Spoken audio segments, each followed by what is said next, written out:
जो हम डिस्कशन में लेंगे वो लेंगे इन्वेस्टिगेशन।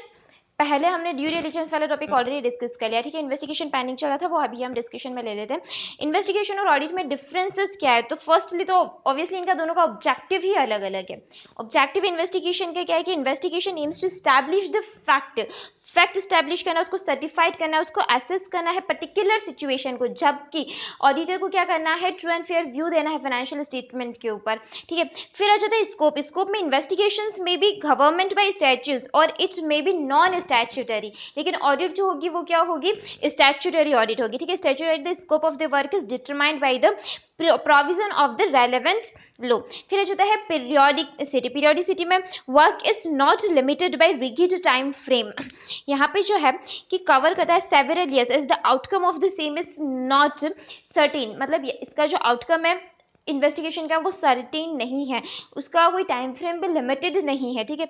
जबकि ऑडिट जो है वो क्वार्टरली होगी, हाफ ईयरली होगी या ईयरली होगी। इन्वेस्टिगेशन कभी भी हो सकता है, उसका कोई फिक्स्ड टाइम नहीं है, कभी भी फ्रॉड वगैरह कभी भी इन डेप्थ चेकिंग करवानी रही तो इन्वेस्टिगेशन करवाना है, तो इनका टाइम फ्रेम में भी चेंजेस है। फिर आ जाता है nature. Requires the detail study and examination of the fact details, obviously in depth checking का इन्वेस्टिगेशन में, जबकि ऑडिट में क्या है? टेस्ट चेकिंग, सैम्पलिंग, सबसे ज्यादा हम करते हैं सैम्पलिंग ना। सो एविडेंसेस जो है वो सैम्पलिंग से भी, और एविडेंसेस में क्या होगा? इसमें तो क्या होंगे कि एविडेंसेस क्या होंगे? कॉन्क्लूसिव नेचर के होंगे, किसमें? इन्वेस्टिगेशन में।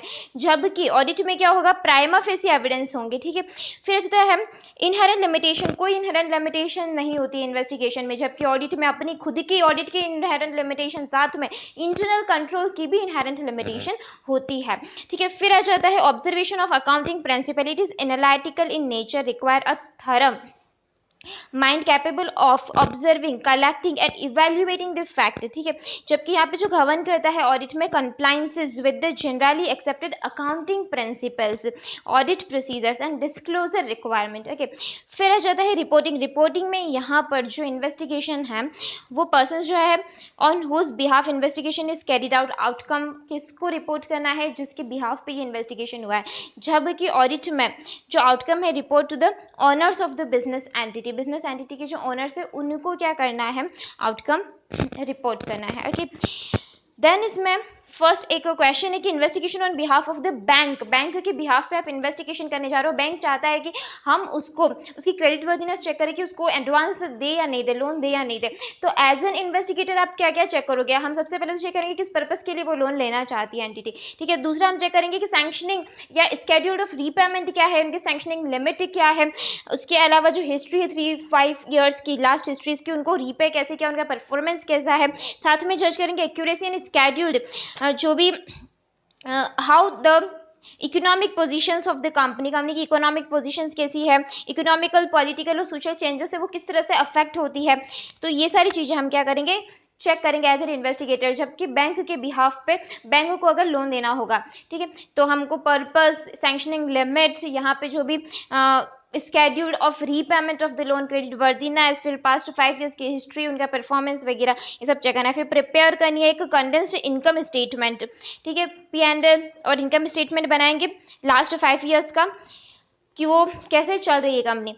अब इसमें एक क्वेश्चन है जिसमें ये भी बता रखा है कि जो रिपोर्ट है, आप रिपोर्ट बनाने से पहले कौन कौन से रेशियोज चेक कर लोगे? तो हम रेशियोज कैसे? Sales to average inventory check कर लेंगे, फिर हम sales to fixed assets, equity to fixed assets, current assets to current liabilities, quick assets, equity to long term loans और सेल्स टू बुक डेब्ट्स और रिटर्न ऑन कैपिटल एम्प्लॉयड, ठीक है। तो ये सारे रेशियोज भी चेक कर लेंगे। फिर हम क्या है कि steps involve in verification of assets and liabilities. अब हम एसेट्स लायबिलिटीज पे आते हैं कि हमको एसेट्स लायबिलिटीज भी चेक करनी है। तो यहाँ पे देखो सबसे पहले तो फिक्स्ड एसेट्स, ठीक है। तो फिक्स्ड एसेट्स में ऑब्वियसली क्या क्या चेक कर सकते हैं? डेप्रिसिएशन चेक कर सकते हैं, तो रिवैल्यूएशन कॉस्ट वगैरह चेक कर सकते हैं। फिर हम अगर देखें इन्वेंटरी चेक करनी है, ठीक है, स्टॉक चेक करना, इन्वेंटरी। तो स्टॉक में एब्सोल्यूट या नॉन मूविंग कोई स्टॉक पड़ा हुआ होगा तो उसकी वैल्यू, जो डिफरेंसेस है स्टॉक का, टाइप्स ऑफ इन्वेंट्रीज, किस तरह की इन्वेंट्रीज हेल्ड कर रखी है, वो सारा चेक करेंगे, ठीक है। Redundancy of the changes. फिर आ जाता है ट्रेड रिसीवेबल्स और ट्रेड बिल्स रिसीवेबल। अब देखो ट्रेड रिसीवेबल्स में 6 महीने पुराना कोई बिल्स रिसीवेबल है, 6 महीने पहले का, बैड डिप्स या डाउटफुल डेब्ट्स कुछ पड़े हुए हैं, उनका प्रोविजनिंग वगैरह प्रॉपर है कि नहीं, ये सारा हम ट्रेड रिसीवेबल्स में चेक कर सकते हैं। देन आ जाता है इसमें जो टोटल अमाउंट आउटस्टैंडिंग है विद इन 6 मंथ्स, ठीक है। फिर आ जाता है इन्वेस्टमेंट्स, इन्वेस्टमेंट की मार्केट वैल्यू वगैरह चेक कर सकते हैं। तो हम इन्वेस्टमेंट, ये सारे देखो अभी एसेट्स ही चल रही है, ठीक है ना, इन्वेस्टमेंट्स चेक कर सकते हैं। परचेज किया था, कोई प्लेज पे तो नहीं दे रखा है, इन्वेस्टमेंट उसकी मार्केट वैल्यू। फिर provisioning, secured loan, secured loan में हमको क्या चेक करना रहता है, सिक्योर्ड लोन। तो सिक्योर्ड लोन में कौन से सिक्योर्ड लोन से उनका ड्यू डेट्स क्या है, पेमेंट क्या है, अमाउंट आउटस्टैंडिंग कितना पड़ा हुआ है, लास्ट ईयर का कितना है, ये सारा हम क्या करेंगे, सिक्योर्ड लोन में चेक करेंगे।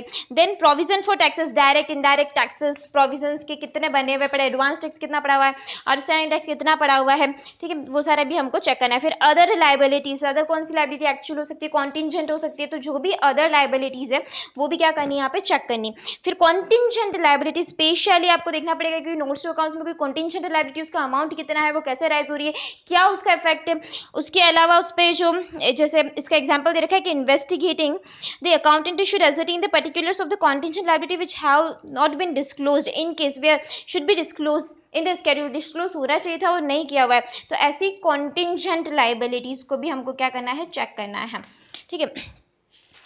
फिर जो था impact of the economic positions वगैरह जो भी है कंपनी की, जो लोन लेना चाहती है उसकी इकोनॉमिक पोजीशन, तो ये सारी चीज़ें हम क्या है बैंक के बिहाफ पे चेक करें कि बैंक लोन दे या ना दे, ठीक है। अब आ जाता है सेकंड क्वेश्चन। सेकंड क्वेश्चन क्या है, investigation on behalf of a incoming partner, मतलब आप किसी पार्टनरशिप फर्म में क्या बनना चाहते हो, पार्टनर बनना चाहते हैं, ठीक है। बट अब हम जब पार्टनर बनना चाहते हैं तो हम ये देख रहे हैं कि वो जो पार्टनरशिप फर्म है उसकी परफॉर्मेंस कैसी है, हम उसमें पार्टनर बने या नहीं बने, तो हमने इन्वेस्टिगेटर अपॉइंट किया। अब इन्वेस्टिगेटर जो अपॉइंट किया है ना, वो क्या काम करेगा, तो एज एन इन्वेस्टिगेटर हम क्या क्या काम करने वाले हैं, तो एज एन इन्वेस्टिगेटर सबसे पहले तो हम देखेंगे कि वो जो फर्म है, ठीक है, जिस फर्म में इनकमिंग पार्टनर आने वाला है उस फर्म की कैसी पोजीशन है, क्या उसमें कोई रिटायरिंग पार्टनर है जो जा रहा है जिसकी जगह पे इस पार्टनर को लिया हुआ है, गुडविल कैसी है, उनका ड्राइंग्स कैसा है, और जो भी उनको गुडविल वगैरह, कैपिटल स्ट्रक्चर कैसा है, कैपिटल का अमाउंट, कैपिटल कंट्रीब्यूशन, ड्राइंग का अमाउंट, फिर रिटायरमेंट बेनिफिट्स क्या क्या मिलते हैं इसमें, फिर पर्टिकुलरली तो composition of partner,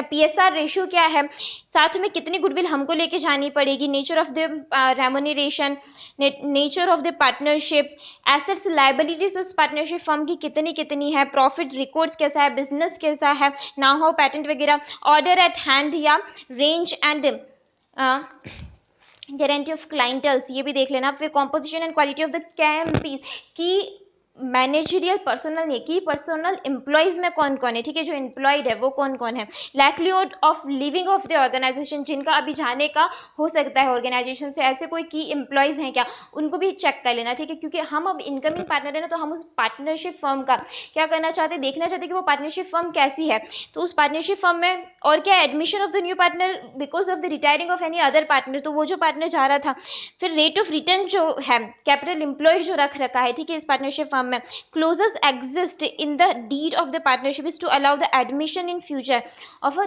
new partner who may be specified on concessional terms. फिर आ जाता है incomplete contracts which will be transferred to the reconstituted firm.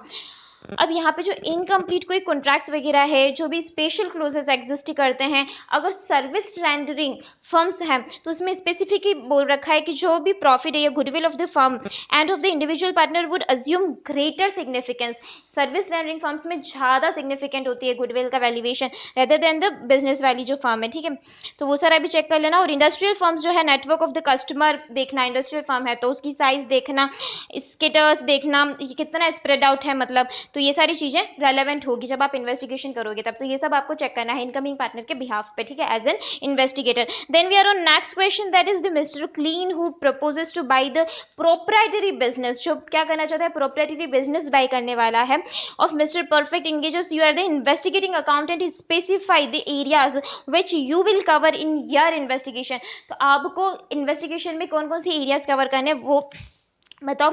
आपको क्या किया, इन्वेस्टिगेटिंग अकाउंटेंट आपको अपॉइंट किया है, प्रोप्राइटरी बिजनेस बाय करे, मतलब अमेलगमेशन हो रहा है, अमेलगमेशन तो वैसे दो कंपनीज को मिलाते यहाँ पे मर्जर हो रहा है, मतलब एक कंपनी जो है वो दूसरी कंपनी को एक्वायर करने का सोचे, तो उस कंपनी को जब एक्वायर करना है ना, bye the proprietary business of Mr perfect, मतलब किसी एक पर्सन का, मतलब एक सोल प्रोप्राइटर है, हो रहा तो मर्जर ही है लेकिन यहाँ पे कंपनीज नहीं, एक सोल प्रोप्राइटर है वो दूसरे सोल प्रोप्राइटर का बिजनेस को जो है ना वो एक्वायर करना चाहता है, तो उसने आपको अपॉइंट किया एज एन इन्वेस्टिगेटर। अब एज एन इन्वेस्टिगेटर आप चेक करो और उसको बताओ कि क्या क्या एरियाज अपने चेक करके बताने। तो सबसे पहले तो स्टडिंग द ओवरऑल पिक्चर, सबसे पहले ओवरऑल पिक्चर देख लो।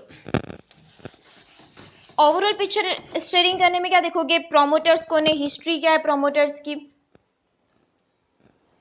ठीक है। Studying the overall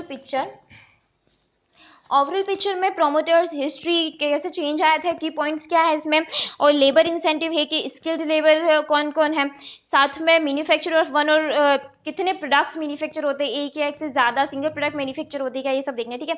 adequacy of otherwise effects the working capital, जो भी वर्किंग कैपिटल है, are the sufficient growth of the business, working capital sufficient है कि नहीं है, और इज द ट्रेंड, सेल्स का ट्रेंड क्या इंक्रीजिंग है डिक्रीजिंग है, प्रॉफिट्स का नेचर कैसा है, प्रॉफिट इंक्रीजिंग है डिक्रीजिंग है, फ्यूचर प्रॉफिट्स कैसे हो सकते हैं। फिर यहाँ पे आ जाता है whether the profit which is the business could be expected to maintain, कितना प्रॉफिट यील्ड मेंटेन करना है वो सब भी देख लेना। ठीक है। फिर P&L, स्टेटमेंट ऑफ P&L, आपको क्या करना है, चेक करना है उस बिजनेस का।